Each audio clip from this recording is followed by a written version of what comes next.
मित्रांनो, कर्म प्रधान आहे. कर्माला धर्मापेक्षा श्रेष्ठ मानले गेले आहे, कारण धर्म करताना आपण ईश्वराकडे काहीतरी मागावे लागते, पण कर्म केले की ईश्वराला स्वतःहून द्यावे लागते, म्हणून कर्म सर्वात श्रेष्ठ आहे. नमस्कार मित्रांनो, तुमचे स्वागत आहे आमच्या या चॅनलवर. आजचा हा ज्योतिषाचा व्हिडिओ मीन राशीसाठी आहे. हा अत्यंत विशेष आणि महत्त्वाचा आहे. तुम्ही थंबनेलमध्ये पाहिलं असेल, मीन राशी जन्मापासून मृत्यूपर्यंतचा प्रवास. आज मी तुम्हाला तुमचा जन्म, तुमचा स्वभाव, तुमचं बालपण, शिक्षण, प्रेम संबंध, करिअर, विवाह, भाग्य सर्व काही तपशिलात सविस्तर सांगणार आहे. जर तुम्ही मीन राशीचे असाल तर हा व्हिडिओ तुम्ही संपूर्ण बघा, आणि जर नसाल तर तुमच्या कुटुंबात किंवा मित्रांमध्ये कोणी मीन राशीचे असेल तर हा व्हिडिओ त्यांच्यापर्यंत नक्की शेअर करा. मित्रांनो, मीन राशी ही राशी चक्रातील शेवटची रास आहे. मीन राशीला मोक्षाची राशी सुद्धा म्हटलं जातं. यांचे अधिपती आहे देवगुरु बृहस्पती, ज्ञान, धर्म, अध्यात्म यांचेही दाता. मीन राशीच्या प्रतीक चिन्ह विपरीत दिशांना पोहत असलेला 2 मासे. ही जलतत्वाची द्विस्वभाव असणारी राशी, म्हणजे कधी स्थिर असते तर कधी चंचल. जन्म झाल्यापासूनच या मुलांमध्ये एक वेगळीच ऊर्जा दिसते. ज्यांनी तुम्हाला हातात घेतलं त्यांचा मूड बदलतो. चंचलता शांततेत रूपांतरित होते. कधी तुम्हाला शांत हसतमुख म्हणतील तर कधी अचानक मुडी अव्याख्याय वेगळे म्हणतील. कारण 2 विपरीत दिशांना जाणाऱ्या माशांसारखे या मुलांचे मन एका ठिकाणी स्थिर राहत नाही. जे मिळाले आहे त्याकडे लक्ष नाही, जे मिळत नाही त्याचा विचार हे करतात.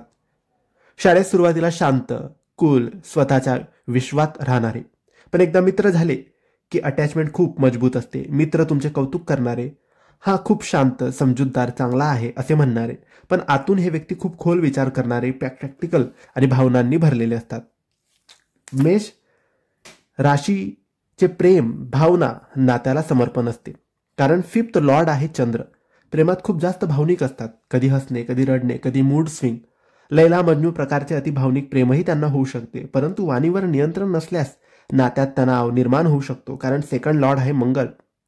सप्तमेश आहे बुध, तुमचा जीवनसाथी, वयापेक्षा तरुण दिसणारा, बोलण्यात पटाईत, बुद्धिमान, व्यवहार कुशल, थोडासा टेक्निकल, कम्प्युटर, अकाउंटिंग मध्ये हुशार असतो.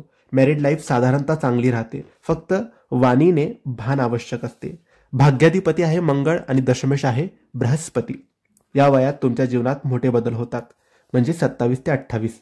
चांगली संधी मिळते, करिअरमध्ये स्थैर्य लाभते, इंटरेस्ट असलेली गोष्ट मिळते, भाग्य अचानक जोरात साथ देते. तुम्ही ज्या कामात जातात ते आपलेच मानून करतात, म्हणून खूप लाभ तुम्हाला होत असतो.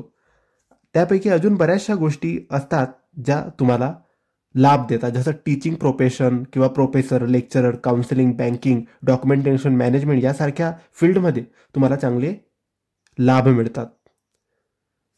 40 ते 45 वयात आले की तुम्ही शांतता शोधतात, एकांत तुम्हाला आवडतं, अध्यात्मात वाढ होते, धार्मिक प्रवास होतो, समाजकार्यासाठी तुम्हाला वेळ द्यावी लागते. आरोग्यामध्ये पायात वेदना, सांधे दुखणे, डोळ्यांची समस्या, केस गळणे अशा समस्या तुम्हाला जाणवू शकतात. मीन राशीचे लोक भावनांनी समृद्ध, दयाळू, आध्यात्मिक, ज्ञानवान आणि प्रामाणिक असतात. त्यांच्या आयुष्याचा प्रवास चढ उतारांनी भरलेला पण शेवटी प्रकाशाकडे नेणारा असतो. ही होती मीन राशीची संपूर्ण माहिती. तुम्हाला माहिती कशी वाटली आम्हाला नक्की कळवा, आणि माहिती आवडली असेल तर लाईक आणि शेअर करा. काही प्रश्न असतील तर कमेंट्सद्वारे विचारा. आमच्या चॅनलला सबस्क्राईब करायला विसरू नका. धन्यवाद. श्री स्वामी समर्थ.